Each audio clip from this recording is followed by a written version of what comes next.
أعوذ بالله من الشيطان الرجيم. بسم الله الرحمن الرحيم.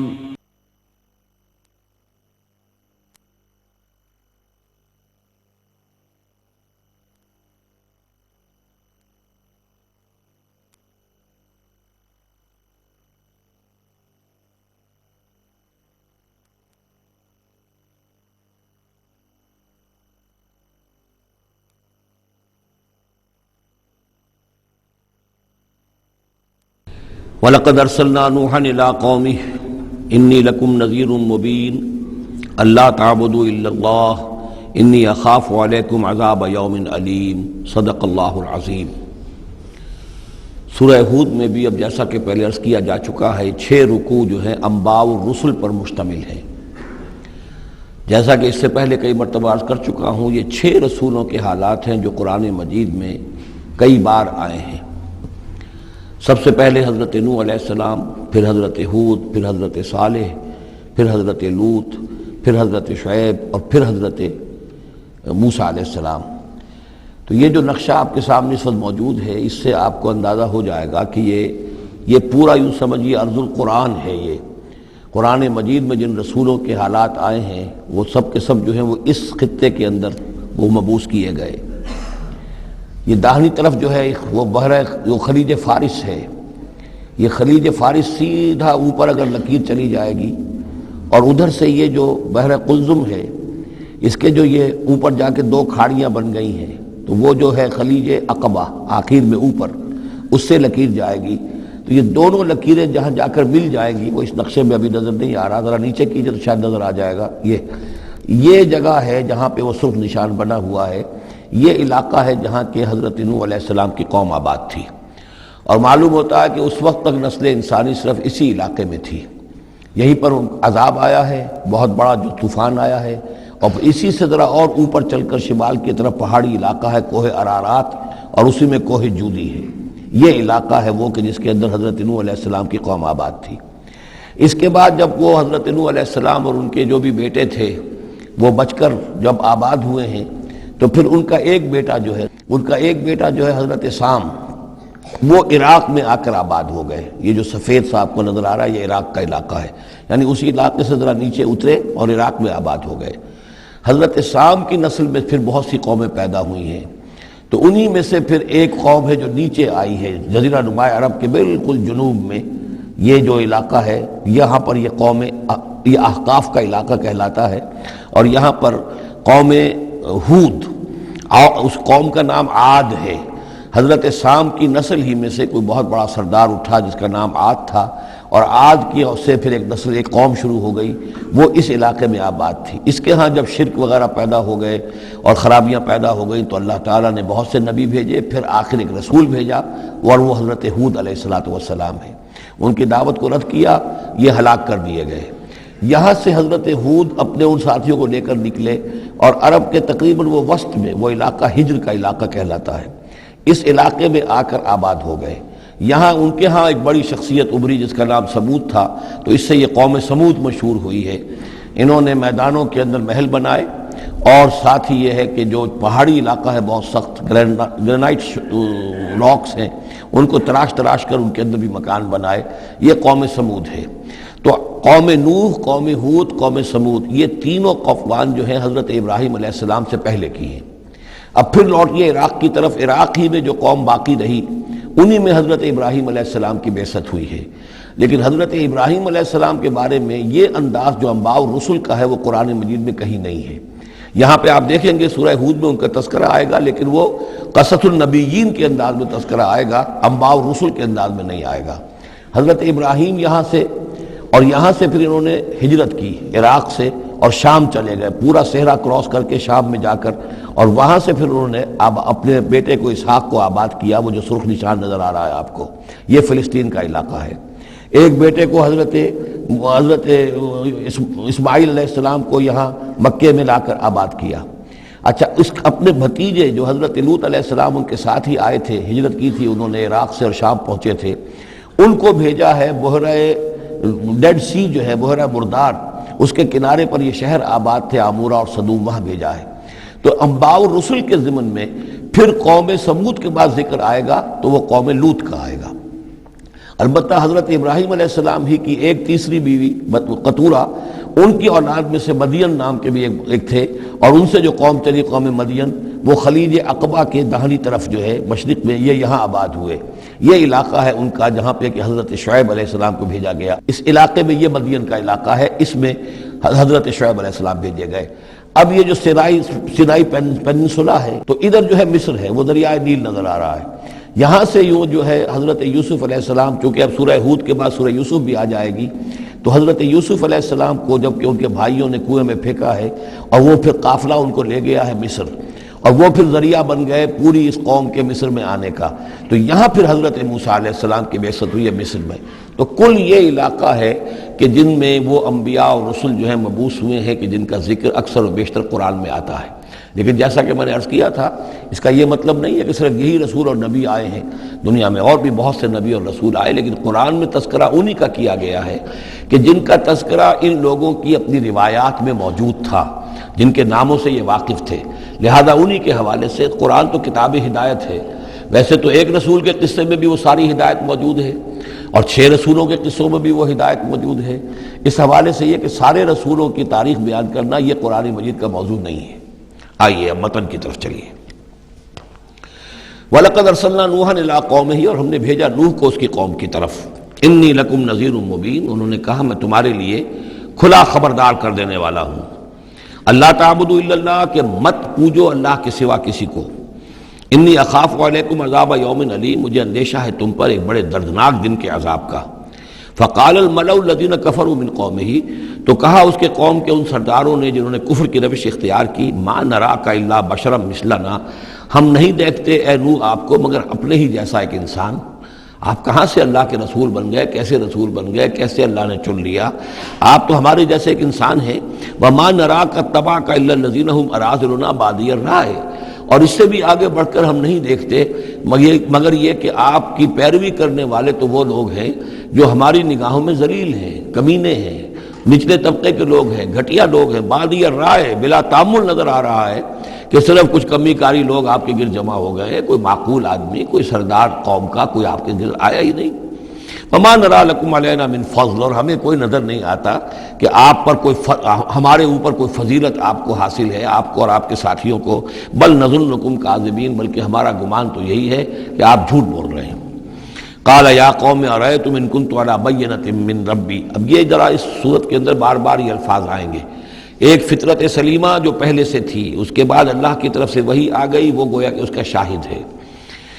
انہوں نے کہا اے میری قوم کے لوگوں ذرا غور کرو، اگر میں پہلے سے بھی اپنے رب کی طرف سے بینہ پر تھا، تم جانتے ہو میں نے زندگی تمہارے مابین گزاری تھی، تم بھی جانتے ہو کہ میں ایک شریف النفس انسان تھا، میرا کردار، میرا اخلاق تمہارے سامنے تھا، میں بینہ پر تھا، میری فطرت مس نہیں ہوئی تھی، سلیم تھی۔ وآتانی رحمۃ من عندہ، پھر اللہ نے مجھے رحمت بھی عطا فرما دی اپنے پاس سے، یعنی جو وحی آئی ہے میرے پاس وہ اللہ تعالیٰ کی رحمت ہے۔ فأمیت علیکم، اور وہ چیز وہ ہے کہ جس کو تمہاری آنکھوں سے مخفی رکھا ہے۔ اب میں کیا کروں، فرشتہ میرے پاس تو آتا ہے، وہی میرے پاس آتی ہے، یہ چیز جو ہے میرے تو تجربے میں ہے، مائی پرسنل ایکسپیرینس، لیکن یہ کہ تم سے یہ چھپا کر رکھی گئی ہے۔ انلزمکموہا وانتم لہا کارہون، بہرحال ہم زبردستی چپکا نہیں سکتے اپنی یہ بات آپ لوگوں کو، اگر آپ کو پسند نہیں ہے، اگر بیزار ہیں تو یہ اختیار ہمارے پاس نہیں ہے کہ ہم زبردستی آپ کو ان باتوں کا قائل کر دیں اور یہ باتیں لازماً آپ پر تھوپ دیں۔ وَيَا قَوْمِ لَا أَسْأَلُكُمْ عَلَيْهِ مَالًا، اور میری قوم کے لوگوں دیکھو میں تم سے کوئی اجرت نہیں مانگتا، مال طلب نہیں کرتا، کوئی تاوان تم پر نہیں ڈالا ہے۔ ان اجریہ الا علی اللہ، نہیں ہے میرا اجر مگر اللہ کے ذمے۔ ما انا بطارد الذین آمنوا، اور جن کو تم کہہ رہے ہو یہ گھٹیا لوگ ہیں، کمی کاری لوگ ہیں، کمین لوگ ہیں، میں ان کو اپنے پاس سے دھتکار نہیں سکتا، میں یہاں سے کھدیڑ نہیں سکتا ان کو، میں نہیں ہوں کھدیڑنے والا ان کو اپنے پاس سے۔ انہم ملاقو ربہم، یہ اپنے رب سے ملاقات کریں گے۔ ولیکنی اراکم قوما تجہلون، لیکن میں دیکھتا ہوں کہ تم ضرور جہل میں اور جہالت میں مبتلا ہو گئے ہو۔ وَيَا قَوْمِ مَنْ يَنْصُرُنِي مِنَ اللَّهِ إِن طَرَدتُّهُمْ، اور میری قوم کے لوگوں سوچو اگر میں ان اہل ایمان کو اپنے ہاں سے ہانک دوں، یہاں سے بھگا دوں، یہاں سے دھتکار دوں، تو کون مدد کرے گا میری اللہ کے مقابلے میں؟ یہ اللہ کے ماننے والے، اللہ کے چاہنے والے، اللہ کا ذکر کرنے والے، اللہ سے دعائیں مانگنے والے، اللہ کے روح انور کے یہ طالب ہیں، اس کی رضا جو ہیں، افلا تذکرون، تو کیا تم نصیحت اخذ نہیں کرتے؟ ولا اقول لکم عندی خزائن اللہ، وہی بات جو حضور سے ہم پڑھ چکے ہیں پہلے، اور میں نہیں کہتا تم سے کہ میرے پاس اللہ کے خزانے ہیں، میں نے کب کہا ہے کہ میرا اختیار ہے اللہ کے خزانوں پر؟ ولا اعلم الغیب، نہ میں غیب کا علم رکھتا ہوں، ولا اقول انی ملک، نہ میں یہ کہتا ہوں کہ میں کوئی فرشتہ ہوں، ولا اقول للذین تزدری اعینکم، اور نہ میں یہ کہتا ہوں ان لوگوں کے بارے میں جنہیں تمہاری آنکھیں حقیر دیکھ رہی ہیں، تم حقارت کے ساتھ دیکھ رہے ہو، لن یؤتیہم اللہ خیرا، میں تو نہیں کہہ سکتا کہ اللہ تعالیٰ انہیں کوئی خیر نہیں دے گا، کیا پتہ تم اندازہ بھی نہ کر سکو کیا مقامات بلند اللہ ان کو عطا کرے گا، جنت میں یہ کس طریقے سے اللہ تعالیٰ کے فراح و ریحان و جنت و نعیم سے جو ہے وہ مشرف ہوں گے۔ لا اقول انی ملک ولا اقول للذین تزدری اعینکم لن یؤتیہم اللہ خیرا، اللہ اعلم بما فی انفسہم، جو کچھ ان کے جیوں میں ہے، دلوں میں، اللہ خوب جانتا ہے کس کے دل میں کتنا خلوص ہے، کتنی محبت ہے اللہ کے ساتھ، کتنی شوق ہے، کتنا شوق ہے اللہ سے ملاقات کا، تو یہ اللہ جانتا ہے۔ انی اذا لمن الظالمین، اگر میں تمہارے ان طعنوں سے تنگ آ کر میں ان کو اپنے پاس سے اٹھا دوں، بھگا دوں، تو پھر یہ کہ میں تو خود ظالموں میں سے ہو جاؤں گا۔ قالوا یا نوح، انہوں نے کہا اے نوح، قد جادلتنا، تم نے ہم سے خوب جھگڑا کیا، فاکثرت جدالنا، اور بہت جھگڑا کر لیا تم نے، یعنی یہ کہ جب وہ بالکل ان تمام باتوں کے جواب میں خاموش ہونے پر مجبور ہو گئے، معقول بات ہے جو جواب دیا جا رہا ہے، ان کے پاس اب کوئی جواب نہیں ہے اس کا۔ فاتنا بما تعدنا ان كنت من الصادقین، اب آخری بات وہی ضد اور ہٹ درمی کی، تو پھر لے آؤ جس چیز کی ہمیں دھمکی دے رہے ہو، اگر تم سچے ہو وہ عذاب لے آؤ۔ اب ہم جو ہے ہمارے کان پک گئے ہیں تمہارے یہ بات سنتے سنتے، اور تم سے یہ مذاکرہ اور مجادلہ اور مناظرہ جو ہے مزید ہم جاری نہیں رکھنا چاہتے۔ قال انما یاتیکم بہ اللہ ان شاء، انہوں نے فرمایا کہ وہ تو اللہ لے آئے گا وہ عذاب تمہارے اوپر اگر وہ چاہے گا، انما یاتیکم بہ اللہ، وہ لائے گا تمہارے اوپر اللہ انشاء اگر وہ چاہے گا، وما انتم بمعجزین، اور پھر تم اس کو تھکا نہیں سکو گے بھاگ کر، یعنی تم اسے ہرا نہیں سکو گے، تم اس سے بچ کر بھاگ نہیں سکو گے۔ ولا ينفعکم نصحی ان اردت ان انصح لکم، اور میری نصیحت، میرا خلوص، میری خیر خواہی تمہارے حق میں کچھ مفید نہیں ہو سکتی، خواہ میں کتنا ہی تمہارا ناصح ہوں، کتنا ہی تمہارے ساتھ مخلص ہوں، نصیحت کر رہا ہوں، خیر خواہ ہوں، ان کان اللہ یرید ان یغویکم، اگر اللہ ہی فیصلہ کر چکا ہو کہ وہ تمہاری گمراہی کے اوپر اس کی مہر ثبت ہو چکی ہو، اگر اللہ تعالیٰ فیصلہ کر چکا ہے تو میری یہ سارا اخلاص اور خلوص اور دعوت اور نصیحت اور خیر خواہی اس کا کوئی نتیجہ نہیں نکلے گا۔ ہو ربکم، وہ تمہارا رب ہے، وإلیہ ترجعون، اور اسی کی طرف تم لوٹا دیے جاؤ گے۔ ام یقولون افتراہ، کیا یہ کہتے ہیں کہ یہ اے محمد صلی اللہ علیہ وسلم آپ نے اس کو گھڑ لیا ہے؟ قل ان افتریتہ فعلی اجرامی، اب یہاں درمیان میں حضرت نوح علیہ السلام کی بات چل رہی ہے اور آگے بھی چلے گی، لیکن درمیان میں ایک جملہ معترضہ ہے۔ یہ ساری باتیں ہیں نبی جو آپ کو ہم وحی کے ذریعے سے بتا رہے ہیں، یہ ساری جو گفت و شنید ہوئی تھی حضرت نوح علیہ السلام کے اور ان کی قوم کے درمیان، آپ کو کیسے معلوم ہوئی؟ آپ نے گھڑ لی ہے؟ آپ کو اب کوئی فکشن ہے، کوئی سٹوری ہے، کیا ہے؟ نہیں، یہ تو اللہ تعالیٰ کی طرف سے ہے۔ قل ان افتریتہ، کہہ دیجئے اگر میں نے یہ گھڑی ہوئی ہوں یہ چیزیں، فعلی اجرامی، تو پھر یہ میرا جرم ہوگا، اس کا وبال مجھ پر آئے گا، وانا بریء مما تجرمون، ورنہ پھر یہ ہے کہ جو جرم تم کر رہے ہو، جھٹلا رہے ہو، تو میں اس سے بری ہوں۔ وأوحی الی نوح، اور وحی کر دیا گیا نوح کی جانب، انہ لن یؤمن من قومک الا من قد آمن، اب کوئی اور شخص ایمان نہیں لائے گا تمہاری قوم میں سے سوائے ان کے جو ایمان لا چکے ہیں۔ فلا تبتئس بما كانوا يفعلون، سو اب جو کچھ وہ کر رہے ہیں آپ اس پر افسوس نہ کریں اور غمگین نہ ہوں۔ واصنع الفلک بأعیننا ووحینا، اور اب آپ کشتی تیار کیجئے، کشتی بنائیے ہماری نگاہوں کے سامنے، یعنی ہم دیکھ رہے ہیں اور ہمارے انسٹرکشنز کے مطابق، ووحینا معلوم ہوتا کہ اللہ تعالیٰ کی طرف سے ہر یعنی سٹیپ پر ان کو وحی آ رہی ہے، اور کہ اس طرح کرو، اتنی لمبی بناؤ، ایسی لکڑیاں تیار کرو، بِأَعْيُنِنَا وَوَحْيِنَا، ہماری نگاہوں کے سامنے اور ہماری ہی انسٹرکشنز کے مطابق، وحی کے مطابق۔ وَلَا تُخَاطِبْنِي فِي الَّذِينَ ظَلَمُوا، اب دیکھنا جو ظالم ہیں ان کے بارے میں مجھ سے خطاب نہ کرنا، مجھ سے دعا نہ کرنا، مجھ سے بات نہ کرنا کہ فلاں جو ہے یہ میرا عزیز ہے اور فلاں میرا رشتہ دار ہے۔ اب جو بھی ظالم ہے اس کے بارے میں تمہاری طرف سے کوئی نرم بات نہ آئے۔ انہم مغرقون، اب یہ سب کے سب غرق کیے جائیں گے۔ وَيَصْنَعُ الْفُلْكَ، اب وہ نقشہ دیکھیے آپ چشم تصور سے، خشکی پر بیٹھے ہوئے ہیں اور حضرت نوح علیہ السلام آس پاس سمندر کہیں ہے ہی نہیں اور وہ کشتی بنا رہے ہیں۔ وَيَصْنَعُ الْفُلْكَ، اور وہ بنا رہے ہیں کشتی۔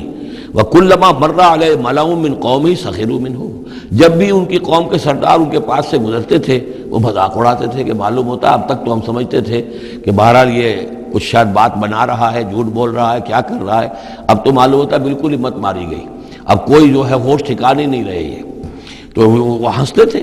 سخروا منہ قال ان تسخروا منا فإنا نسخر منکم کما تسخرون، حضرت نوح فرماتے تھے کہ تم اگر ہم سے اب اس تمسخر کر رہے ہو، مذاق اڑا رہے ہو، تو وہ وقت قریب آنے والا ہے کہ ہم تمہارا مذاق اڑائیں گے جیسے کہ تم مذاق اڑا رہے ہو ہمارا۔ فسوف تعلمون من یاتیہ عذاب یخزیہ، تو تم ان قریب جان لوگے کہ کون ہے وہ جن پر کہ عذاب آتا ہے جو ان کو رسوا کر دے گا، ویحل علیہ عذاب مقیم، اور اس پر اترے گا وہ عذاب کے جو قائم رہنے والا ہے اور دائمی ہے۔ حتیٰ اذا جاء امرنا وفارت التنور، یہاں تک کہ جب ہمارا حکم آ گیا اور جوش مارا تنور نے۔ اب یہ جو ہے جہاں تک اس کا یعنی جیوگرافیکل یا جیولوجیکل جو بھی اس کا پس منظر ہے، اس کے ضمن میں ایچ جی ویلز نے جو بات کہی ہے وہ میں آپ کو بتا دینا چاہتا ہوں۔ اس کا کہنا یہ ہے کہ میڈیٹرینین کا جو اس کی سطح وہ بہت بلند تھی، اور ساحل کے ساتھ ساتھ جو ہے اس کے جو مشرقی ساحل ہے اس کا جو شام کا اور فلسطین کا، تو یہاں پر جو ہے وہ اونچے پہاڑ تھے۔ جیسے کراچی کے بارے میں بھی کہا جاتا ہے کہ کراچی کے بعض علاقے جو ہیں وہ سطح سمندر سے نیچے ہیں، لیکن ساحل کے ساتھ ساتھ اونچا علاقہ ایسا ہے کہ جو سمندر کو روکے ہوئے ہے۔ اگر کسی جگہ پر ایسا ہو تو اگر کہیں کوئی ایک سوراخ بھی ہو جائے تو یہ ایسا ہی ہے جیسے کسی بڑے بند میں سوراخ ہو جائے۔ اگر خدا نہ خواستہ کہیں تربیلا ڈیم میں یا کہیں کوئی اور اس طریقے کی بات ہو جائے تو پھر جو تباہی آئے گی اس کا آپ اندازہ کر لیجئے۔ تو ان کا کہنا یہ ہے کہ وہ سیلاب جو آیا ہے تو میڈیٹرینین میں وہ جو اس کا ساحلی علاقہ تھا اس میں سے کہیں وہ راستہ نکلا ہے پانی کا، اور پھر سمندر آیا ہے، اور وہ سمندر جو ہے پورے مڈل ایسٹ کے علاقے کے اوپر جو ہے اس کے اوپر وہ پانی سمندر کی شکل بن گیا ہے۔ یہ ہے ان کی تعویل، اس لیے کہ تاریخی طور پر اور طبقات الارض کا جو علم ہے وہ بتاتا ہے کہ اس پورے علاقے میں ایک بہت بڑے وسیع پیمانے پر فلڈ کے آثار موجود ہیں۔ وہ آثار جو ہیں وہ ایسے ہیں کہ اس پورے علاقے کے اندر وہ فلڈ آیا تھا، اور اس کی یہ توجیہ ہے جو وہ لوگ کرتے ہیں۔ بہرحال اس میں تین چیزیں ہوئی ہیں، ایک تو یہ کہ کسی ایک جگہ سے کوئی تنور ہو سکتا ہے کہ کوئی سوراخ جو ہے، جیسے کہ آپ کو معلوم ہے بڑے بڑے جو بند ہیں ان میں بعض اوقات صرف جو چوہوں کے بل ہوتے ہیں ان کی وجہ سے سوراخ ہو جاتے ہیں۔ نہروں کے کناروں میں جو بند ٹوٹتا ہے نہر کا، تو کہیں کوئی چوہوں نے کوئی سوراخ کیا ہوتا ہے، اس میں سے پانی بہنا شروع ہوا اور نہر ٹوٹ گئی۔ اسی طریقے سے ہو سکتا ہے کہ کسی تنور کے اندر سے پہلی مرتبہ پانی نکلا ہو۔ پھر یہ کہ زمین کے بھی اللہ تعالیٰ نے جو ہے وہ کھول دیے سوتے، اور آسمان سے بھی پانی برسا، تو یہ پانی جو ہے زمین کا اور آسمان کا پھر مل گیا، اور اس طریقے سے وہ عظیم جو ہے سیلاب آیا جس سے کہ وہ پوری قوم ہلاک ہو گئی، اور وہ کشتی جو ہے وہ بہت عرصے تک تیرتی رہی اس سمندر کے اوپر، اور پھر ہوتی ہوئی وہ کوہ ارارات میں اس کی جو ایک چوٹی ہے جودی، اس پر جا کر ٹک گئی۔ واللہ عالم، ابھی اس پر مزید ضرورت ہے اصل میں کام کرنے کی۔ ویسے یہ خبریں بھی ہیں کہ بعض اوقات کوئی کشتی نما چیز دیکھی گئی ہے۔ یہ علاقہ جو ہے اصل میں کہ جو جہاں پہ ترکی کی سرحد ملتی ہے روس کے ساتھ، ادھر وہ آذربائیجان وغیرہ کا علاقہ ہے، ادھر پھر یہ ترکی ہے، اوپر روس کا علاقہ جو ہے، تو اس میں ادھر سے راستہ جو ہے بہت دشوار گزار ہے، چڑھ نہیں سکتے۔ روس کی طرف سے راستہ ہے، اس کی چوٹیوں پر بعض پائلٹس نے کہیں دیکھا ہے اور خبر دی ہے کہ کوئی بہت بڑی کشتی قسم کی شے جو ہے وہ کسی چوٹی کے اوپر رکھی ہوئی ہے، اور قرآن مجید چونکہ بار بار کہتا ہے کہ ہم اسے برقرار رکھیں گے، ایک وقت آئے گا کہ وہ لوگوں کے لیے ایک نشانی بن کر ظاہر ہوگی، تو اس سے معلوم ہوتا ہے کہ وہ کشتی اب بھی وہاں پر موجود ہے، اور انسان جو ہے اس تک رسائی حاصل کرے گا۔ وفارت تنور حتی اذا جاء امرنا وفارت تنور، جب ہمارا حکم آ پہنچا اور جوش مارا تنور نے، ابل پڑا تنور۔ قل نحمل فیہا من کل زوجین اثنین، تو ہم نے کہا اے نوح اپنی اس کشتی میں تمام حیوانات کا ایک ایک جوڑا رکھ لو، واہلک، اور اپنے گھر والوں کو بھی، اپنے گھر والے اہل و عیال کو، الا من سبق علیہ القول، سوائے آپ کے اہل و عیال میں سے وہ کہ جن کے بارے میں پہلے حکم گزر چکا ہے۔ یہ حضرت نوح کے خاندان میں سے ایک ان کی بیوی اور اسی بیوی کا بیٹا یام، تین بیٹے ان کے ساتھ بچے ہیں جو اہل ایمان تھے، حام، سام اور یافس۔ سام کی اولاد ہے وہ جو نیچے تمام ہم نے ابھی نقشہ دیکھا ہے، حضرت ابراہیم بھی سامی ہیں، اور یہ قوم عاد بھی سامی، قوم سمود بھی سامی، یہ سیمیٹک ریسز کہلاتی ہیں۔ لیکن یہ کہ حضرت حام کی اولاد، اب وہ اس تفصیل میں نہیں جا سکتا، اور حضرت یافس کی اولاد یہ اور دوسرے علاقوں میں جا کر آباد ہو گئے۔ یہ جو نیچے کی طرف اترے ہیں یہ حضرت سام کی نسل ہے۔ چوتھا بیٹا ان کا تھا یام، یا اس کا ایک خطاب اور بھی تھا کنعان، اور اس کی جو ماں تھی، تو یہ مشرک تھے اور یہ اہل ایمان کے ساتھ شریک نہیں تھے، لہذا یہ کشتی میں شامل نہیں ہوئے۔ تو آپ اب رکھ لیجئے، سوال کرا لیجئے اپنی کشتی میں من کل زوجین اثنین، ہر نوع کا ایک ایک جوڑا، تمام حیوانات میں سے، وَأَهْلَكَ، اور اپنے گھر والوں کو، إِلَّا مَنْ سَبَقَ عَلَيْهِ الْقَوْلُ، مگر سوائے اس کے کہ جن کے اوپر پہلے سے حکم ہو چکا ہے، وَمَنْ آمَنَ، اور باقی جتنے بھی اہل ایمان آپ کے ہیں ان سب کو بھی سوار کر لیجئے، وَمَا آمَنَ مَعَهُ إِلَّا قَلِيلٌ، اور نہیں ایمان لائے تھے ان کے ساتھ مگر بہت ہی کم، نہ ہونے کے برابر۔ قلیل جو ہے انگریزی میں اے لٹل اور دی لٹل، ان دونوں میں جو فرق ہے، یہاں قلیل جو ہے دی لٹل کے معنی میں آیا ہے، جو بالکل نہ ہونے کے برابر۔ وَقَالَ ارْكَبُوا فِيهَا بِسْمِ اللَّهِ مَجْرَاهَا وَمُرْسَاهَا، اور حضرت نوح نے فرمایا اب سوار ہو جاؤ اس میں، اللہ کے نام کے ساتھ ہی ہے اس کا چلنا بھی اور اس کا لنگر انداز ہونا بھی، اللہ ہی اس کو چلائے گا بھی جب تک یہ پانی میں تیرتی رہے گی، اور اللہ ہی کے حکم سے یہ لنگر انداز ہوگی جہاں بھی اللہ کی مشیت ہوگی کہ یہ لنگر انداز ہو جائے۔ ان ربی لغفور الرحیم، یقیناً میرا رب غفور الرحیم ہے۔ وہی تجری بہم فی موج کالجبال، اب وہ کشتی چل رہی تھی ان کو لے کر موجوں میں، اور موجیں پہاڑ جیسی موجیں۔ ونادى نوح ابنہ، اور نوح نے پکارا اپنے بیٹے کو، اسی کو یام کو یا کنعان کو، وکان فی معزل، اور وہ ایک کنارے کی طرف تھا، یا بنی ارکب معنا، اے میرے بیٹے آؤ ہمارے ساتھ شریک ہو جاؤ، ولا تکن مع الکافرین، اور کافروں کا ساتھ نہ دو، کافروں کے ساتھ نہ رہو بلکہ ہماری کشتی میں آ جاؤ۔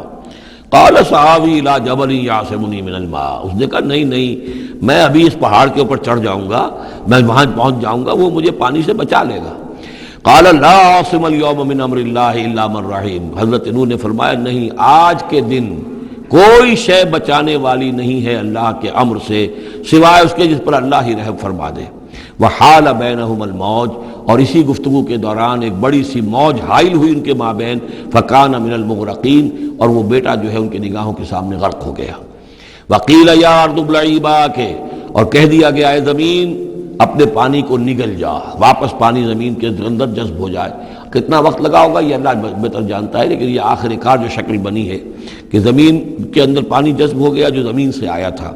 وَيَا سَمَاءُ أَقْلِعِي، اور اے آسمان تو بھی اب تھم جا، جو بھی بارش آنی تھی، جو اس طوفان کے لیے، اس کو بھی اختتام کا حکم ہو گیا۔ وَغِيضَ الْمَاءُ، اور پانی سکھا دیا گیا۔ وَقُضِيَ الْأَمْرُ، اور فیصلہ چکا دیا گیا۔ وَاسْتَوَتْ عَلَى الْجُودِيِّ، اور وہ کشتی جو ہے جودی پہاڑ کے اوپر جا کر رک گئی۔ وَقِيلَ بُعْدًا لِلْقَوْمِ الظَّالِمِينَ، اور کہہ دیا گیا ہلاکت اور دوری ہے اس قوم کے لیے کہ جو ظالم تھی، یعنی اب اس کا نسیہ منسیہ ہو گئی، اب اس کا نام و نشان موجود نہ رہا۔ وَنَادَى نُوحٌ رَبَّهُ، اور پکارا نوح نے اپنے رب کو، فَقَالَ رَبِّ إِنَّ ابْنِي مِنْ أَهْلِي، انہوں نے کہا پروردگار میرا بیٹا میرے اہل میں سے تھا، اور تیرا وعدہ تھا میرے اہل کو بچا لے گا۔ وَإِنَّ وَعْدَكَ الْحَقُّ، اور تیرا وعدہ سچا ہے۔ وَأَنْتَ أَحْكَمُ الْحَاكِمِينَ، اور یقیناً تو تمام حاکموں میں سب سے بڑا اور سب سے منصف اور سب سے عادل حاکم ہے۔ قَالَ يَا نُوحُ إِنَّهُ لَيْسَ مِنْ أَهْلِكَ، انہوں نے اللہ نے جواب دیا اے نوح وہ تمہارے اہل میں سے نہیں ہے۔ إِنَّهُ عَمَلٌ غَيْرُ صَالِحٌ، اس کے اعمال، اس کا کردار، اس کے عقائد، اس کے نظریات غیر صالح ہیں۔ فَلَا تَسْأَلْنِ مَا لَيْسَ لَكَ بِهِ عِلْمٌ، تو اب مجھ سے ان چیزوں کے بارے میں سوال نہ کرو جس کے لیے تمہارے پاس کوئی علم نہیں ہے۔ انی اعوذک ان تکون من الجاہلین، اور میں تمہیں نصیحت کر رہا ہوں کہ تم جاہلوں میں سے نہ بن جاؤ۔ یہاں وہ یاد کر لیجئے سورہ نام کی آیت 35، اس میں حضور سے کہا گیا تھا فلا تکونن من الجاہلین، میں نے اس وقت بھی نوٹ کرا دیا تھا کہ یہ سخت ترین الفاظ یا حضور سے فرمائے گئے ہیں سورہ انعام میں، اور یہاں پر سورہ ہود میں یہ آئے ہیں حضرت نوح علیہ السلام سے خطاب کرتے ہوئے۔ انی اعوذک ان تکون من الجاہلین، سنت اس کو تسلیم نہیں کرتے۔ اس کی وجہ یہ ہے کہ جو قاعدہ دیا گیا ہے سورہ نور میں وہ یہ ہے کہ اللہ تعالیٰ صالح لوگوں کے لیے بیویاں بھی دیکھ دیتا ہے، اور جو خبیثات للخبیثین والخبیثون للخبیثات والطیبات للطیبین والطیبین للطیبات، تو یہ چیزیں جو ہے اس کے چونکہ خلاف جاتا ہے، اس لیے یہ کہ صرف مشرک ہونے کی حد تک کہ یہ مشرک تھے ماں بیٹا، اس لیے جو کٹے رہے، تو اسی پر اہل سنت کا اجماع ہے۔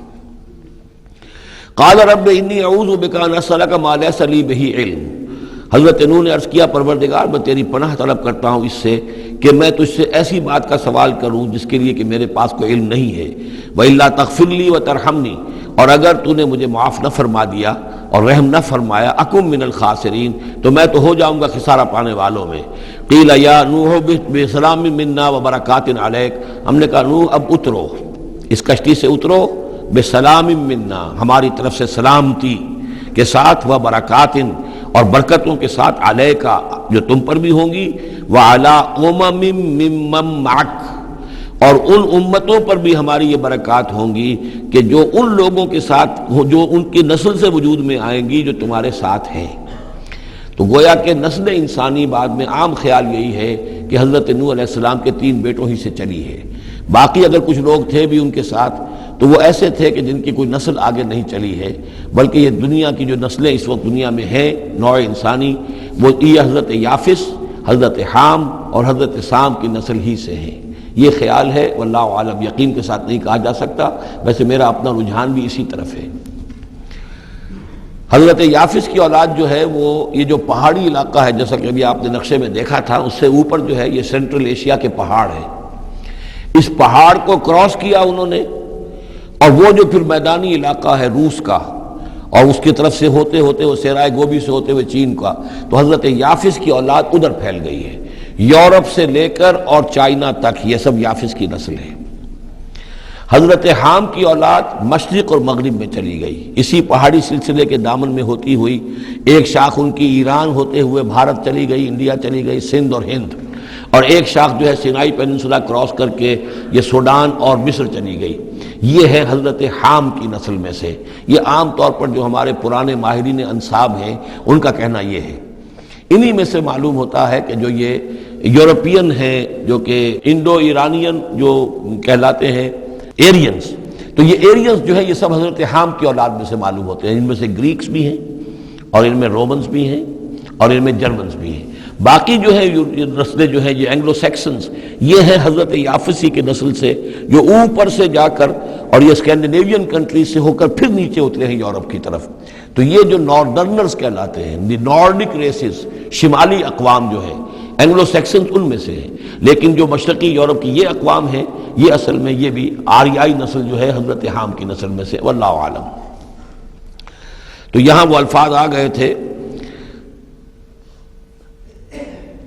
قال یا نوح اہبط بسلام منا وبرکات علیک وعلی امم ممن معک، ان امتوں اور قوموں پر بھی سلامتی اور برکات جو ان میں سے ہوں گی جو تمہارے ساتھ ہیں، تمہارے ساتھ جو اس کشتی میں سوار ہیں، وَأُمَمٌ سَنُمَتِّعُهُمْ، اور کچھ اور قومیں بھی ہوں گی، فرقے ہوں گے جنہیں ہم کچھ سامان دیں گے دنیا کا، ثُمَّ يَمَسُّهُم مِّنَّا عَذَابٌ أَلِيمٌ، اور پھر ان کے اوپر ہماری طرف سے ایک بڑا زبردست عذاب آئے گا، جیسے کہ پھر قوم ہود پر اور قوم صالح پر آیا ہے۔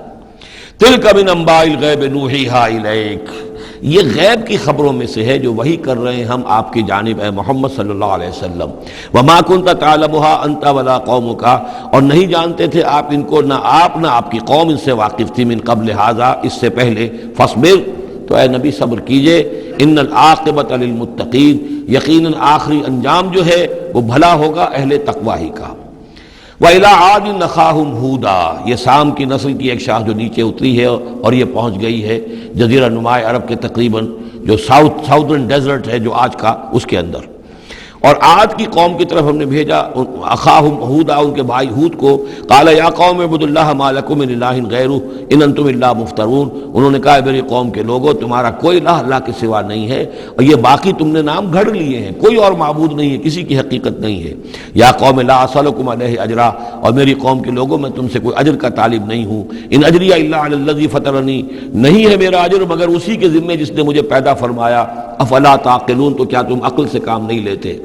وَيَا قَوْمِ اسْتَغْفِرُوا رَبَّكُمْ، اور میری قوم کے لوگوں اللہ سے استغفار کرو، اپنے گناہوں کی معافی چاہو، توبہ کرو، اس شرک کو اور بت پرستی کو چھوڑو، ثُمَّ تُوبُوا إِلَيْهِ، پھر اس کی جناب میں رجوع کرو، يُرْسِلِ السَّمَاءَ عَلَيْكُمْ مِدْرَارًا، وہ آسمان سے تم پر چھاجوں پانی برسائے گا، وَيَزِدْكُمْ قُوَّةً إِلَىٰ قُوَّتِكُمْ، اور تمہاری جو قوت اس نے عطا کی ہوئی ہے اس میں اور قوت کا اضافہ فرمائے گا، وَلَا تَتَوَلَّوْا مُجْرِمِينَ، لیکن یہ کہ روگردانی نہ کرو مجرموں کی طرح اور مجرم بن کر۔ قالوا یا ہود ما جئتنا ببینہ، انہوں نے کہا کہ اے ہود دیکھو تم کوئی ہمارے پاس سند لے کر نہیں آئے، کوئی معجزہ لے کر نہیں آئے۔ وما نحن بتارکی آلہتنا عن قولک، اور ہم نہیں ہیں اپنے معبودوں کو چھوڑنے والے صرف تمہارے کہنے سے۔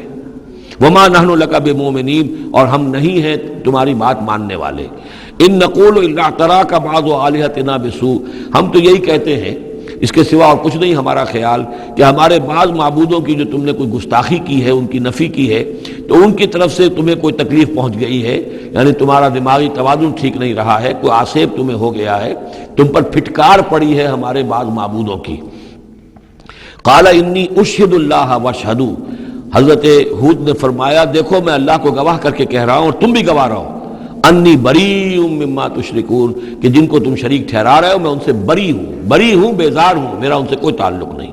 وہی بات جو حضرت ابراہیم نے فرمائی تھی کہ مجھے ان کا کوئی خوف نہیں، من دونہ ہی، اس کے سوا تم جو شرک کر رہے ہو، فکیدونی جمیعا، تو تم سب کے سب مل کر میرے خلاف جو چاہو کارروائی کر لو، کیدونی، جو چالیں چلنی چاہے چل لو، ثم لا تنظرون، مجھے کوئی مہلت نہ دو، انی توکلت علی اللہ ربی و ربکم، میں نے تو توکل کیا ہے اپنے رب پر، اللہ پر جو میرا بھی رب ہے اور تمہارا بھی رب ہے، ما من دابۃ الا هو آخذ بناصیتها، نہیں ہے کوئی بھی جاندار مگر یہ کہ اس کی پیشانی جو ہے اللہ ہی کے ہاتھ میں ہے۔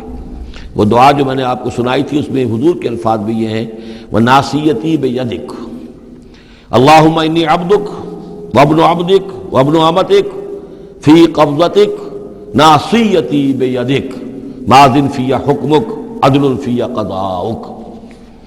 ہوا آخذ بناصیتها، ہر جاندار کی پیشانی اللہ کے ہاتھ میں، یعنی اس کی قسمت، اس کی تقدیر، اسے کیا ملنا ہے، اس کے ساتھ کیا ہونا، یہ سب اللہ کے ہاتھ میں ہے۔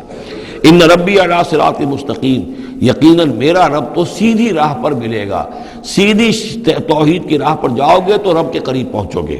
میرا رب جو ہے وہ عدل و انصاف کے راستے سے اور صراط مستقیم ہی سے اس تک رسائی حاصل ہو سکتی ہے۔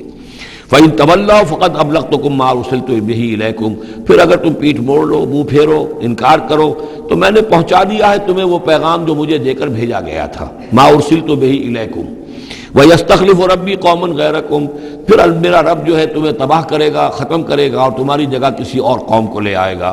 وَلَا تَضُرُّونَهُ شَيْئًا، اور تم اس کا کچھ بگاڑ نہیں سکو گے۔ إِنَّ رَبِّي عَلَىٰ كُلِّ شَيْءٍ حَفِيظٌ، یقیناً میرا رب جو ہے ہر چیز کا نگہبان ہے۔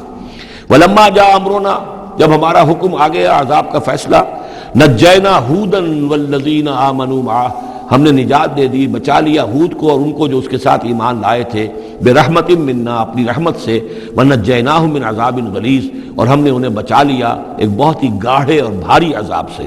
وتلک عاد جحدوا بآیات ربہم، یہ تھے عاد، یہ تھی قوم، بڑی زبردست قوم، انہوں نے انکار کیا اپنے رب کی آیات کا، وعصوا رسولہ، اور انہوں نے نافرمانی کی اپنے رسولوں کی۔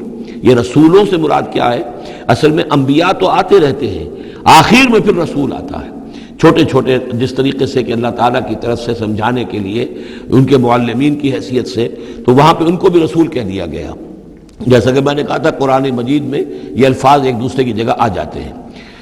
وَاتَّبَعُوا أَمْرَ كُلِّ جَبَّارٍ عَنِيدٍ، انہوں نے رسولوں کی تو نافرمانی کی اور پیروی کی ان کے حکم کی جو سرکش تھے اور مخالف تھے۔ وَأُتْبِعُوا فِي هَذِهِ الدُّنْيَا لَعْنَةً، اور ان کے پیچھے لگا دی گئی اس دنیا میں بھی لعنت، وَيَوْمَ الْقِيَامَةِ، اور قیامت کے دن کے لیے بھی۔ أَلَا إِنَّ عَادًا كَفَرُوا رَبَّهُمْ، آگاہ ہو جاؤ قوم عاد نے اپنے رب کا کفر کیا تھا۔ أَلَا بُعْدًا لِعَادٍ قَوْمِ هُودٍ، سن لو پھٹکار ہے عاد پر جو قوم ہود تھی، جس کی طرف حضرت ہود علیہ السلام کو بھیجا گیا۔ وَإِلَىٰ ثَمُودَ أَخَاهُمْ صَالِحًا، اب ان میں سے جو لوگ بچے تھے وہ پھر آگے وسطی علاقے کی طرف گئے ہیں اور وہاں ہجر کے علاقے میں جا کے آباد ہوئے، وہاں سمود نام کی ایک بڑی قوم ابھری، اور ان کے اندر بھی جب پھر وہی خرابیاں آ گئیں، وہی شیطان نے ان کو پٹی پڑھائی، وہی بت پرستی شروع ہو گئی، وہی ان کے معبود ہو گئے، تراش لیے انہوں نے۔ تو الی ثمود اخاہم صالحا، سمود کی طرف ہم نے بھیجا ان کے بھائی صالح کو۔ قال یا قوم اعبدوا اللہ ما لکم من الہ غیرہ، انہوں نے فرمایا کہ اے میری قوم کے لوگو، اللہ کی بندگی کرو، تمہارا کوئی معبود اس کے سوا نہیں ہے۔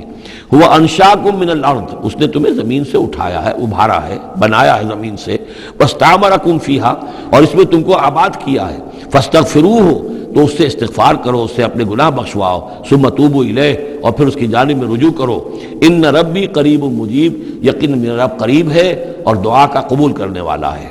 قالوا یا صالح قد كنت فینا مرجوا، انہوں نے کہا صالح تم سے تو ہماری بڑی امیدیں وابستہ تھی۔ ظاہر بات ہے کہ ایک شخص جو ہے جس کو اللہ چنتا تھا اپنے اخلاق میں، سمجھ میں، فہم میں، فطانت میں وہ ممتاز ہوتے تھے، تو ہم سمجھتے تھے تم آباء و اجداد کا نام روشن کرو گے۔ یہ تم نے کیا کیا؟ تم نے تو کہنا شروع کر دیا کہ آباء و اجداد کے جو طریقے ہیں یہ غلط ہیں، ان کا دین غلط ہے، ان کے عقیدے غلط ہیں، ان کے معبود جن کو ہمارے آباء و اجداد پوجتے آئے ان کی کوئی حقیقت نہیں۔ ہم توقع کرتے تھے کہ تم قوم کا نام روشن کرو گے، تم آباء و اجداد کے لیے عزت کا اور ان کے لیے مزید جو ہے دنیا کے اندر ان کے ناموری کا سبب ذریعہ بنو گے۔ قالوا یا صالح قد كنت فینا مرجوا، تم سے تو ہمیں بہت سی امیدیں تھی قبل ھذا، اس سے پہلے، اتنہانا ان نعبد ما یعبد آباؤنا، یہ کیا ہوا تم ہمیں روک رہے ہو ان چیزوں کو پوجنے سے کہ جن کو ہمارے آباء و اجداد پوجتے تھے۔ وَإِنَّنَا لَفِي شَكٍّ مِّمَّا تَدْعُونَا إِلَيْهِ مُرِيبٍ، اور یقیناً جس چیز کی طرف تم ہمیں بلا رہے ہو اس کے بارے میں ہمیں شکوک و شبہات ہیں، ہمارا دل اس پر ٹھکتا نہیں ہے۔ قَالَ يَا قَوْمِ أَرَأَيْتُمْ إِن كُنتُ عَلَىٰ بَيِّنَةٍ مِّن رَّبِّي، وہی بات انہوں نے کہی، اے میری قوم کے لوگوں سوچو، اگر میں پہلے سے بھی اپنے رب کی طرف سے بینہ پر تھا، میری فطرت سلیم تھی، تم دیکھتے تھے کہ میں تمہارے درمیان ایک اچھا آدمی تھا، صاف ستھرا کردار رکھنے والا انسان تھا، میری فطرت صالح تھی، وَآتَانِي مِنْهُ رَحْمَةً، اور اللہ نے پھر مجھے اپنے پاس سے رحمت عطا کر دی، اب وہی آ گئی، نبوت عطا کر دی گئی۔ فَمَن يَنصُرُنِي مِنَ اللَّهِ إِنْ عَصَيْتُهُ، تو اب اگر میں اللہ کی نافرمانی کروں تو مجھے کون بچائے گا اللہ سے، کون اس کی پکڑ سے مجھے بچا سکے گا؟ فما تزیدوننی غیر تقصیر، تو تم تو اضافہ نہیں کرو گے میرے لیے مگر خسارے کے اندر۔ تم چاہتے ہو کہ میں اپنی اس چیز کو چھوڑ کر اور آباء و اجداد کا نام لوں اور ان کے معبودوں کو پوجنا شروع کر دوں، تو تم تو میری تباہی کے در پہ ہو۔ وَيَا قَوْمِ هَٰذِهِ نَاقَةُ اللَّهِ لَكُمْ آیَةٌ، اور دیکھو میری قوم کے لوگوں، یہ اللہ کی اونٹنی ہے، تمہارے لیے ایک نشانی ہے۔ فَذَرُوهَا تَأْكُلْ فِي أَرْضِ اللَّهِ، اسے چھوڑے رکھو، یہ چرتی رہے اللہ کی زمین میں، جہاں چاہے جہاں سے چاہے کھائے۔ فَلَا تَمَسُّوهَا بِسُوءٍ، اور دیکھنا کسی برے ارادے سے اس کو ہاتھ نہ لگانا۔ فَيَأْخُذَكُمْ عَذَابٌ قَرِيبٌ، تو پھر تمہیں آ پکڑے گا وہ عذاب کہ جو اب دور نہیں ہے، قریب ہی ہے۔ فَعَقَرُوهَا، تو انہوں نے اس کی کونچیں کاٹ ڈالی، اس کو ہلاک کر دیا۔ فَقَالَ تَمَتَّعُوا فِي دَارِكُمْ ثَلَاثَةَ أَيَّامٍ، حضرت صالح نے فرمایا کہ اچھا ٹھیک ہے، اب تم اپنے گھروں کے اندر جو بھی کھانا پینا ہے، رچنا بسنا ہے، تین دن تک رہ لو اور بس لو۔ ذالک وعد غیر مکذوب، یہ وہ وعدہ ہے کہ جو جھوٹا ثابت نہیں ہوگا۔ فلما جاء امرنا، تو جب ہمارا وہ فیصلہ آ گیا، ہماری بات آ گئی، ہمارا حکم پہنچ گیا، نجینا صالحا والذین آمنوا معه، ہم نے نجات دی صالح کو بھی اور ان لوگوں کو جو ان کے ساتھ ایمان لائے تھے، برحمت منا، اپنی خاص رحمت سے، ومن خزی یومئذ، اور اس دن کی رسوائی سے اللہ ہم نے انہیں بچا لیا۔ ان ربک هو القوی العزیز، یقیناً آپ کا پروردگار زور والا ہے، زبردست ہے۔ وَأَخَذَ الَّذِينَ ظَلَمُوا الصَّيْحَةُ، اور ان ظالموں کو، مشرکوں کو، کافروں کو پکڑ لیا ایک ہولناک آواز نے، ایک چنگھاڑ آئی۔ فَأَصْبَحُوا فِي دِيَارِهِمْ جَاثِمِينَ، تو وہ اپنے گھروں کے اندر اوندھے پڑے رہ گئے۔ كَأَن لَّمْ يَغْنَوْا فِيهَا، ایسے ہو گئے جیسے کبھی یہاں آباد تھے ہی نہیں، کبھی یہاں کو رہتا تھا ہی نہیں۔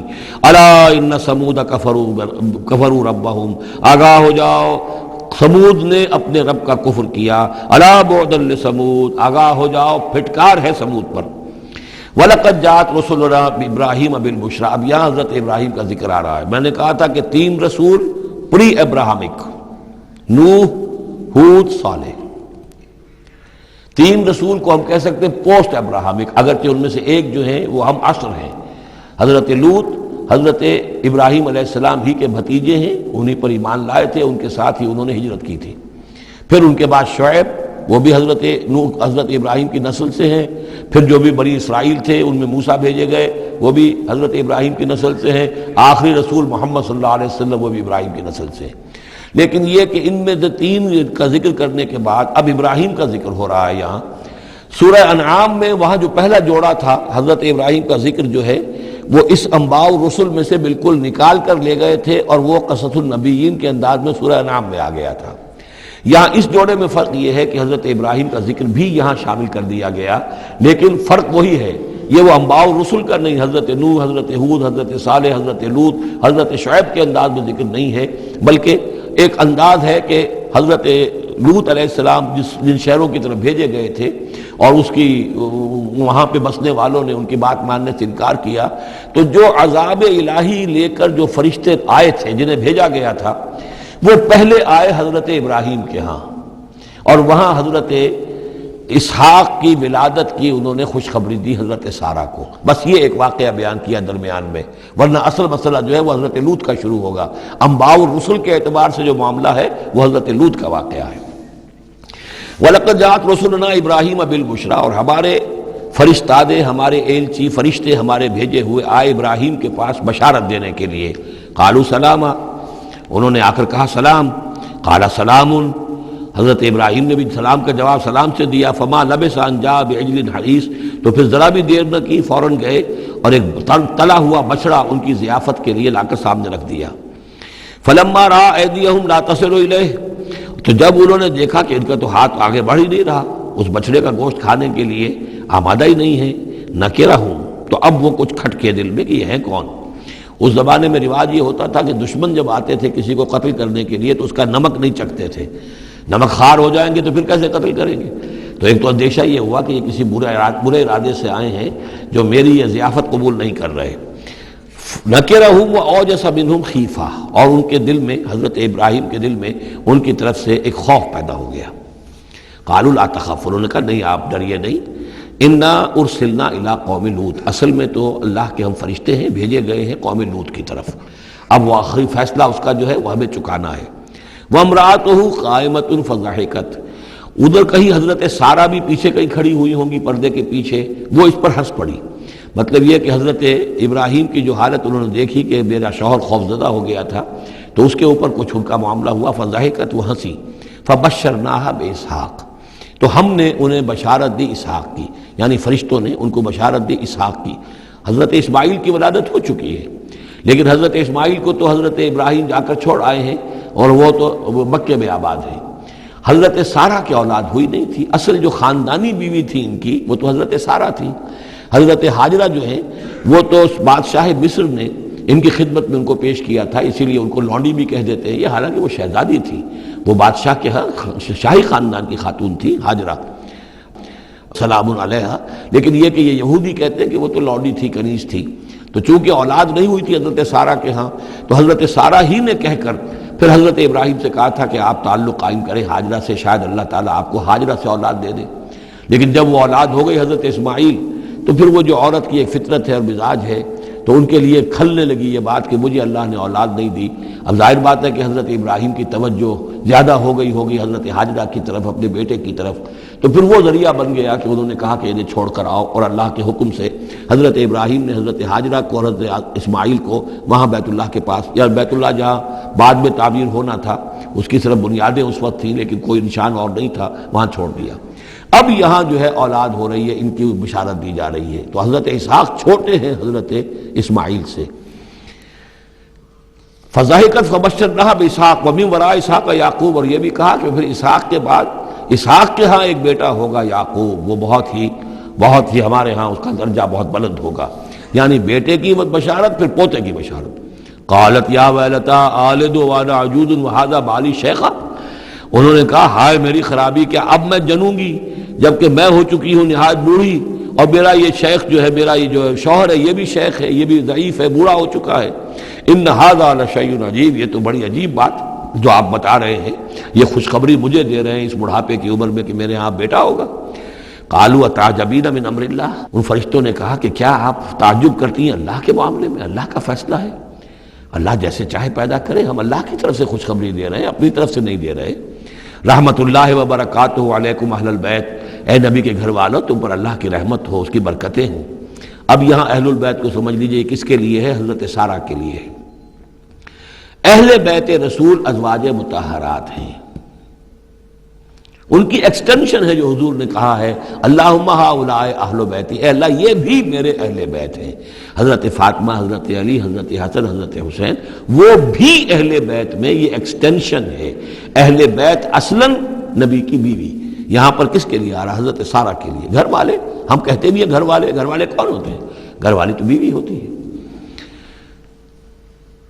قالوا اتعجبین من امر اللہ رحمت اللہ وبرکاتہ علیکم اہل البیت انہ حمید مجید، یقیناً اللہ حمید ہے اور مجید ہے، بہت بزرگ ہے، بڑائیوں والا ہے اور اپنی ذات میں ستودہ صفات ہے. فلما ذهب عن ابراہیم الروع، جب ابراہیم کا خوف جاتا رہا، وجاءت البشرا، اور یہ بشارت پہنچ گئی، ان کے لیے خوشی کی بات تھی کہ اب سارا کے ہاں بھی اللہ تعالیٰ بیٹا عطا کرے گا۔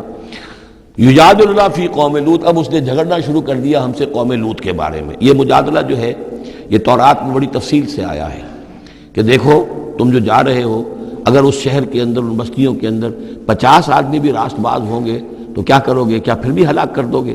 فرشتوں نے کہا نہیں، اگر 50 آدمی وہاں ہوئے، اگر راست باز ہوئے تو ہم ہلاک نہیں کریں گے۔ اچھا دیکھو، میری کوئی حیثیت نہیں ہے، میں بہت ناچیز ہوں، لیکن میں پھر جرأت کرتا ہوں، میں اللہ سے عرض کرتا ہوں کہ اچھا ہو سکتا ہے 40 ہوں وہاں پر، تو پھر اچھا 40 بھی ہوئے تو پھر ہم ان کو بھی پھر چھوڑ دیں گے، بستیوں کے اوپر عذاب نہیں آئے گا۔ ہوتے ہوتے 5 پہ آ گئے، جس پہ کہ آخر میں کہا گیا کہ اے ابراہیم چھوڑو اب اس بات کو، اب یہ تمہارے رب کا فیصلہ آ چکا۔ وہاں ایک بھی نہیں ہے، تم 5 کی بات کر رہے ہو۔ وہاں تو سوائے حضرت لوط علیہ السلام کے خود اور ان کی 2 بیٹیوں کے اور کوئی بھی نہیں تھا کہ جو ان شہروں میں سے بچا ہو۔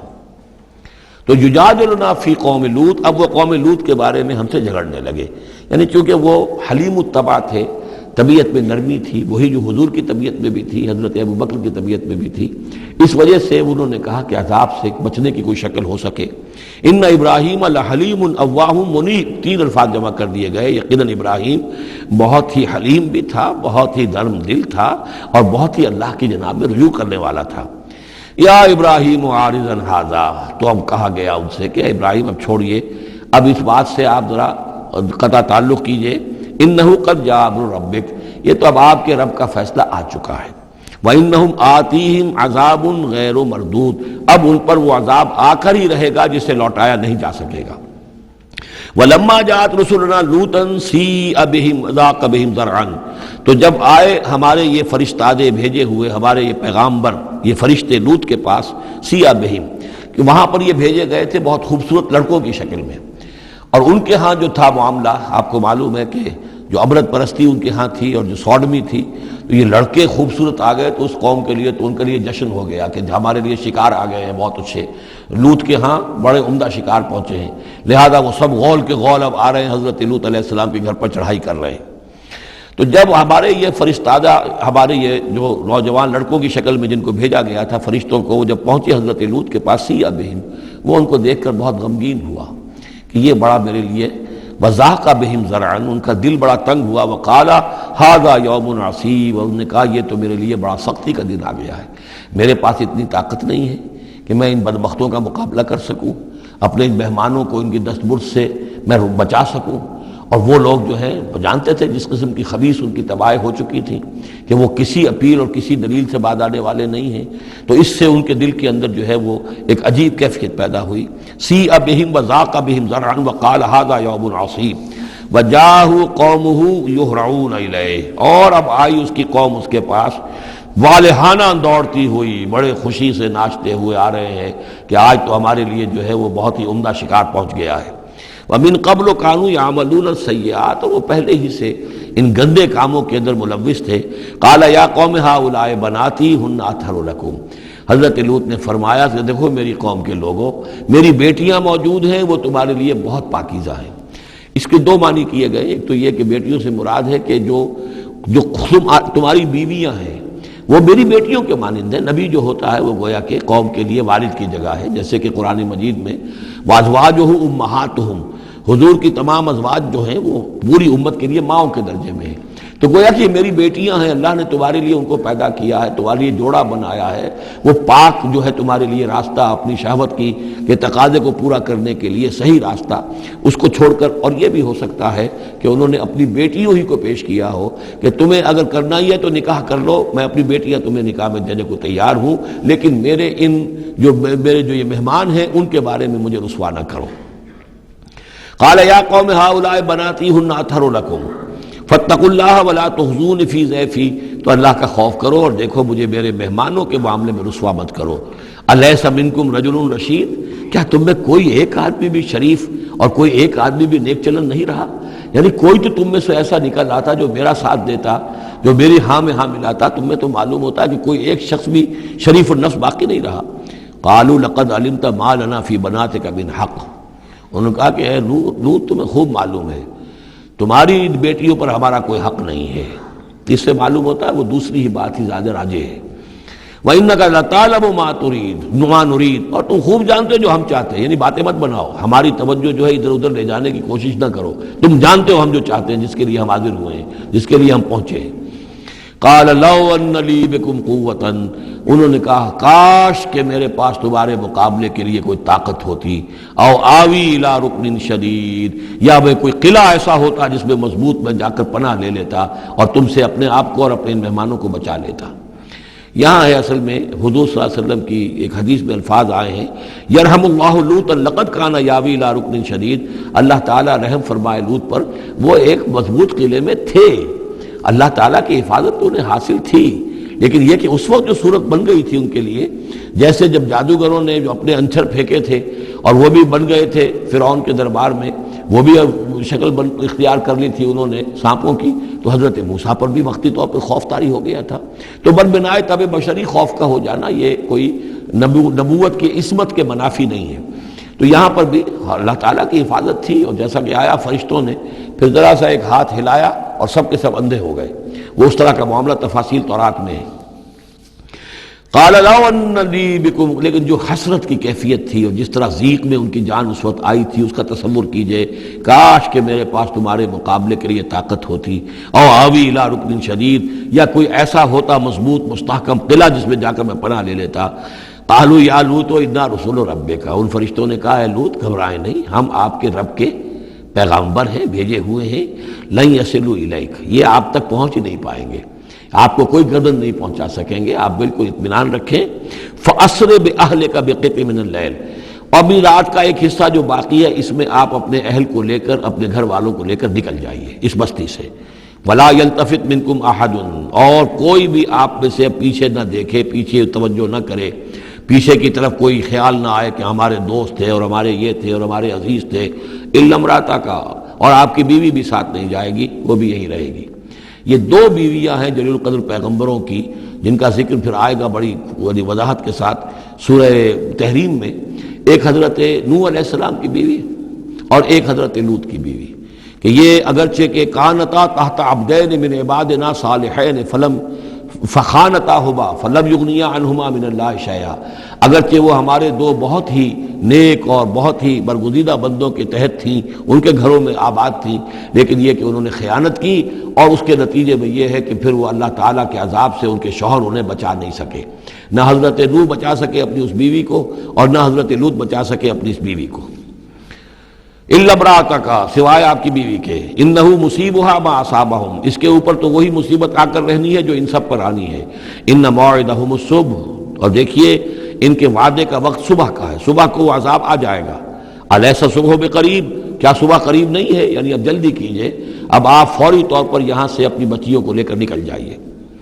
فلما جاء امرنا جعلنا عالیہا سافلہا، جب ہمارا حکم آ پہنچا ہم نے اس کے اونچے کو نیچا کر دیا، یعنی کسی بستی کو تلپٹ کیا جائے تو چھت نیچے ہو جائے گی اور جو بنیادیں اوپر آ جائیں گی، عالیہا سافلہا، الٹ کر رکھ دیا بستیوں کو، وامطرنا علیہا حجارۃ من سجیل، اور مزید ان کے اوپر ہم نے بارش برسائی کنکروں کی، پتھروں کی، یعنی یہ کہ ایک طرف تو یہ کہ کچھ زلزلہ آیا یا کچھ اور زمین میں دھماکہ ہوا، ایکسپلوژن ہوا جس سے وہ بستیاں الٹ گئیں، اور اس کے بعد یہ ہے کہ آسمان سے پھر بارش ہوئی ہے ان پر سجیل۔ یہ سجیل اصل میں فارسی کا لفظ ہے سنگ گل، سنگ گل یعنی یہ کہ مٹی جو ہے اگر کسی صحرا کے اندر تھوڑی سی پھوار پڑے اور زیادہ تیز بارش نہ ہو تو وہ ہر قطرے کے ساتھ تھوڑی سی مٹی مل کر وہ ایک چھوٹا سا دانہ بنتا ہے، اور وہ پھر دھوپ جب پڑتی ہے تو وہ پھر پک جاتا ہے، جیسے کہ کہیں آپ اینٹیں پکاتے ہیں اپنے بھٹیوں کے اندر، یہ پھر کہلاتی ہے سنگ گل، یعنی یہ پتھر تو ہے لیکن یہ پتھر نہیں ہے، یہ مٹی کے بنے ہوئے پتھر ہیں، کنکر ہیں، ان کنکروں کی بارش ہوئی جس کے اندر کہ اس کو بالکل دفن کر دیا گیا ان دونوں شہروں کو۔ منضود، تہ بر تہ، تہ بر تہ، وہ جو بارش ہو رہی تھی کنکروں کی تہ بر تہ، مسومۃ عند ربک، اور وہ نشان زد تھے تیرے رب کی طرف سے، یعنی ہر ایک کے لیے معلوم تھا کہ کس کو کون سا پتھر لگنا ہے اور کون سا جو شخص ہے اس کی ہلاکت کس کے ذریعے سے ہونی ہے۔ وما ہی من الظالمین ببعید، اور یہ ان ظالموں سے کوئی زیادہ دور نہیں ہے، یعنی جو مشرکین مکہ ہیں، جو قریش ہیں اور عرب کے جو مشرک ہیں، ان سے یہ بستیاں کو دور تو نہیں ہیں، اس لیے کہ یہ جب جاتے تھے فلسطین کی طرف اپنے قافلے لے کر تو یہاں سے گزرتے تھے۔ قوم سمود کا کا مسکن بھی ان کے راستے میں آتے تھے، قوم مدین کا علاقہ بھی ان کے راستے میں آتا تھا، پھر یہ عمورہ اور صدوم کی بستیوں کے جو ہے یہ بھی کچھ ان کے جو آثار باقی رہ گئے تھے وہ بھی آتے تھے۔ وَإِلَىٰ مَدْيَنَ أَخَاهُمْ شُعَيْبًا، اور مدین کی طرف ہم نے بھیجا ان کے بھائی شعیب کو۔ میں بتا چکا ہوں یہ بنی قطورہ میں سے ہیں مدین، اور پھر ان سے جو ایک قوم بڑی بنی وہ آ کر خلیج عقبہ کے داہنی طرف جو ہے یہ علاقے کے اندر آباد ہو گئی۔ اور یہ انٹرسیکشن ہے، روڈز کا کراس روڈ ہے۔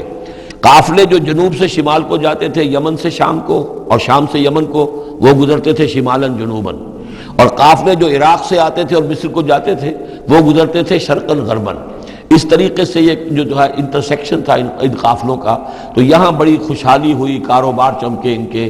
لیکن اس قوم کے اندر پھر وہ خرابیاں آئیں جو ہم پڑھ چکے ہیں سورہ اعراف میں، کم تولنا، کم ناپنا، رہزنی کرنا، جھوٹ بولنا، دھوکہ دینا، یعنی شرک کے علاوہ۔ وَإِلَىٰ مَدْيَنَ أَخَاهُمْ شُعَيْبًا، اور مدین کی طرف ہم نے بھیجا ان کے بھائی شعیب کو۔ قَالَ يَا قَوْمِ اعْبُدُوا اللَّهَ مَا لَكُم مِّنْ إِلَٰهٍ غَيْرُهُ، انہوں نے بھی یہی کہا کہ اے میری قوم کے لوگو، اللہ کی بندگی کرو، تمہارا کوئی الہ نہیں ہے اس کے سوا۔ وَلَا تَنْقُصُوا الْمِكْيَالَ وَالْمِيزَانَ، اور نہ کم رکھو پیمانوں کو اور نہ ہی میزان تول کو۔ إِنِّي أَرَاكُمْ بِخَيْرٍ، میں تمہیں دیکھ رہا ہوں کہ آسودہ حال ہو، اللہ نے تمہیں آسودہ حال کیا ہے۔ انی اخاف علیکم عذاب یوم محیط، لیکن اگر تم اپنی ان غلط بدعمالیوں سے باز نہ آئے تو مجھے اندیشہ ہے کہ تم پر ایک ایسے دن کا عذاب آ جائے گا جو تمہیں گھیر لے گا۔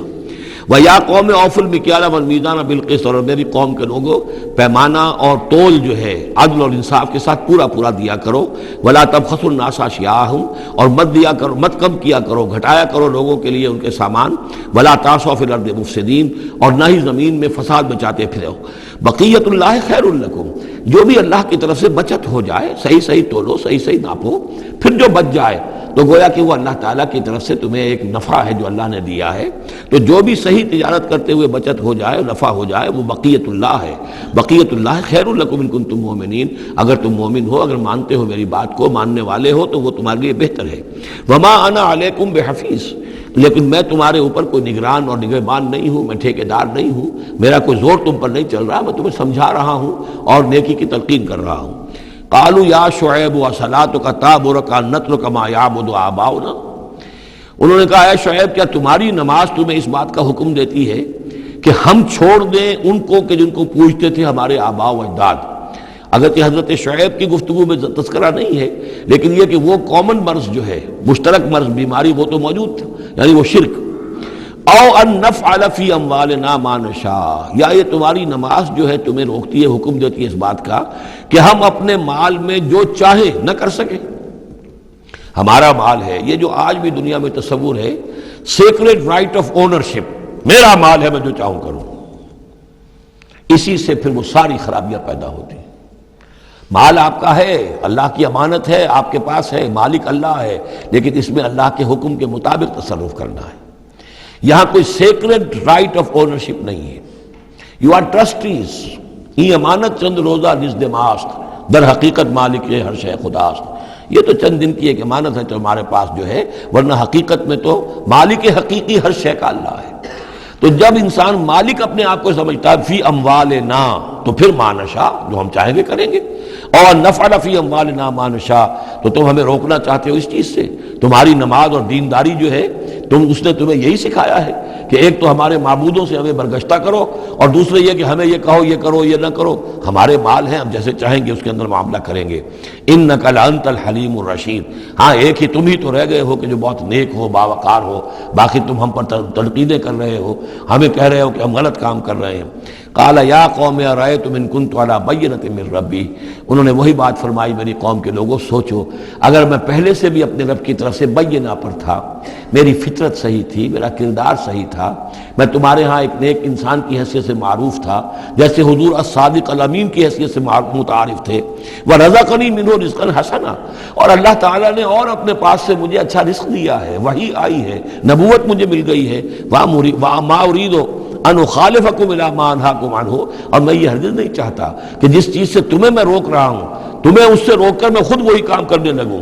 ان اريد الا الاصلاح، میں نہیں چاہتا سوائے اصلاح کے، مستطاعت ہو، جتنا بھی میرے امکان میں ہو، وما توفیقی الا باللہ، اور میری توفیق تو ہے تو اللہ ہی کی طرف سے ہے، جو بھی میرے اندر ہمت ہے، جو بھی استقامت ہے اور جو بھی مجھ سے کام بن رہا ہے وہ اللہ کی طرف سے ہے، علیہ توکل، تو میں نے اسی پر توکل کیا ہے، وإلیہ انیب، اور اسی کی طرف میرا رجوع کرنا ہے۔ بارک اللہ لی ولکم فی القرآن العظیم ونفعنی وإیاکم بالآیات والذکر الحکیم۔